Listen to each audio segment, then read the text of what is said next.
Okay, now the first thing that you need to realize is you've got to shut the power off. And I shut the power off and I found out that the light was on one circuit, and it just so happened that the exhaust fan in this bathroom was on the same circuit. Now sometimes that's not the case, okay? This could be possibly on a different circuit. So when you check it, make sure you've got all the power off to your light fixture box. Sometimes you've got more than one circuit in there, believe it or not. Okay, so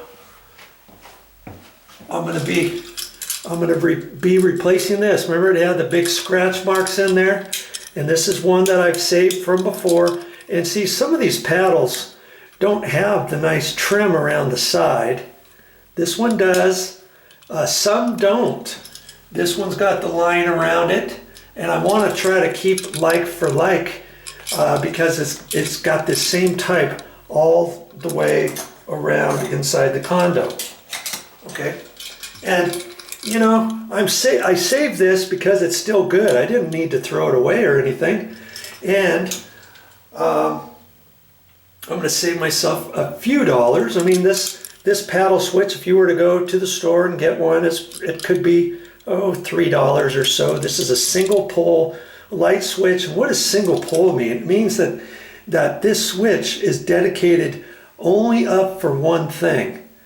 And this is a single pole too, because this was only for one thing. That was for the light above the bathroom sink. But if you have a switch that you can turn on and off a light at this place and somewhere else around the corner somewhere, and you have two light switches to control one light fixture, then it would be called a 3-pole light switch. Okay, but we're just doing the single pole, and I'm kind of at an awkward position here. I'm trying to reach over the counter so I don't get in your way.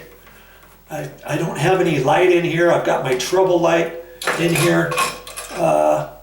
And so that's why you're probably going to see maybe some shadows, but I'm trying to do the best I can. Hey, I'm just an average Joe, remember? But you know what? Average Joe does good. If I can do it, you can do it. That's what most of my videos on my channel are about. How to fix things yourself and save some money around the house. And if I can do it, certainly you can do it. Okay. Now,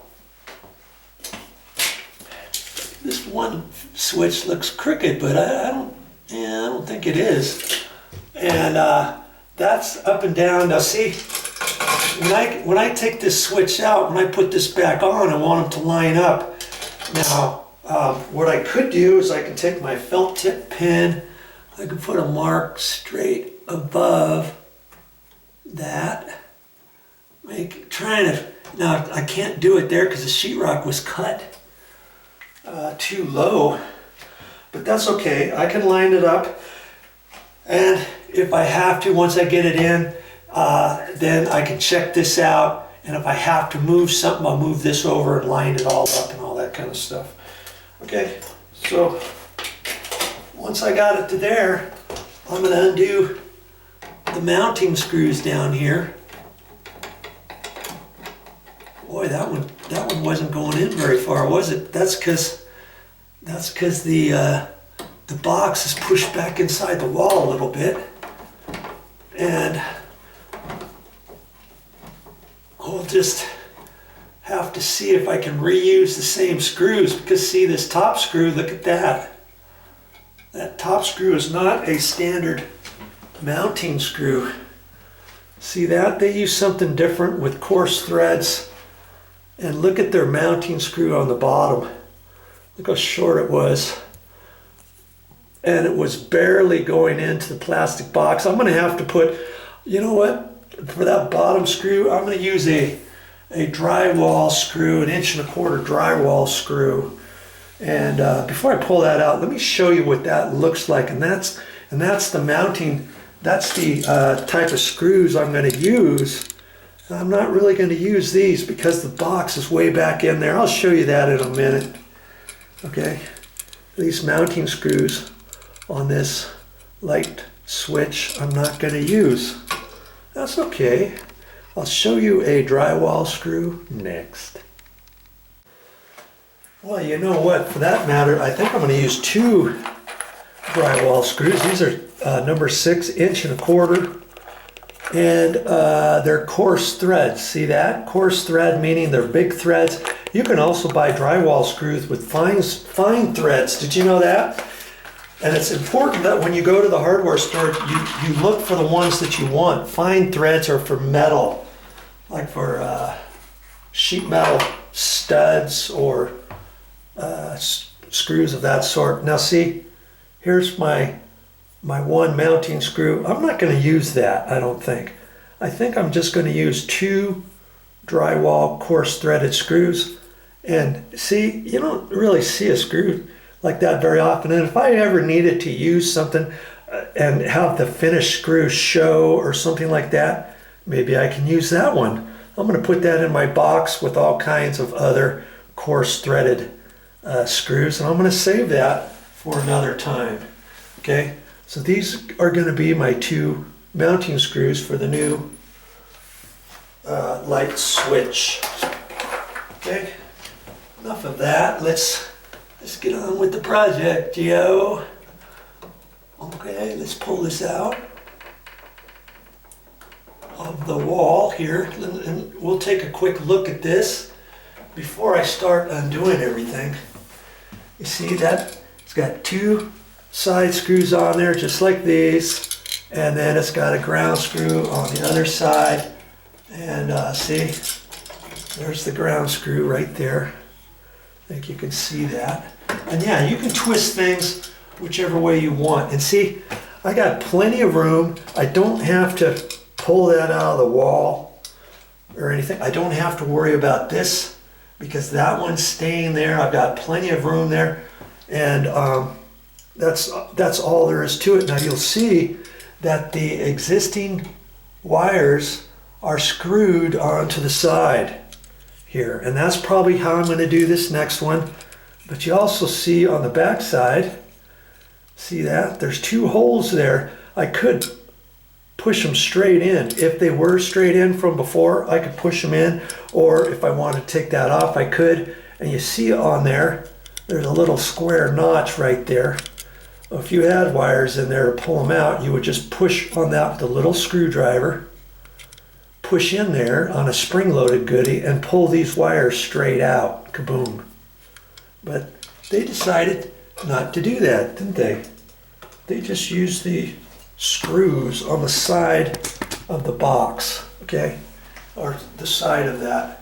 And I'm going to do those last. I'm right-handed, so I always like to hang on things with my left hand.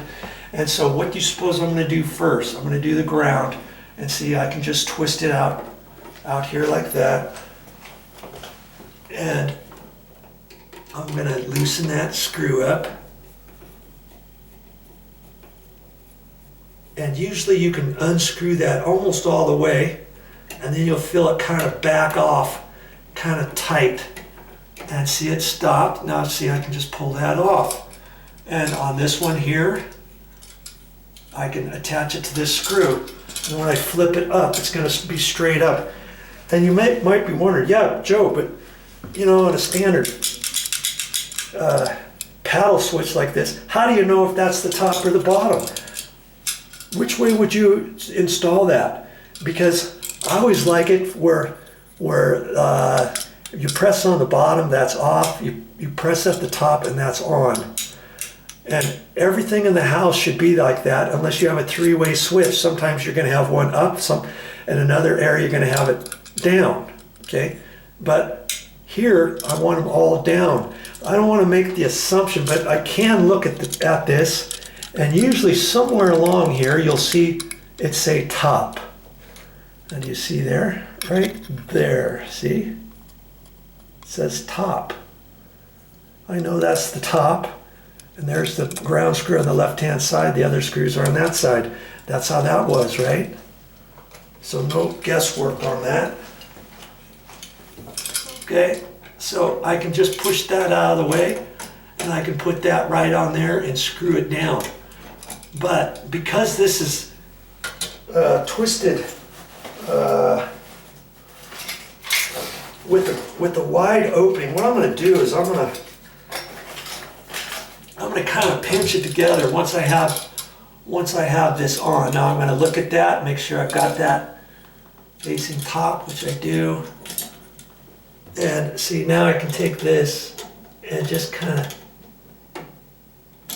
get that a little bit closer together before I tighten it up. See? Like that.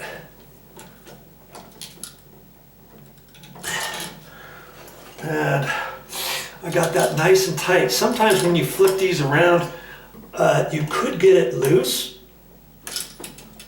as you're doing it. I've had it happen to me before, once upon a time. Okay, so now I'm just going to twist that up like that. Okay, that's all you've got so far, right? You think you could do this? I think you could. You don't have to be an electrician to do this. You can save yourself some money by doing it yourself.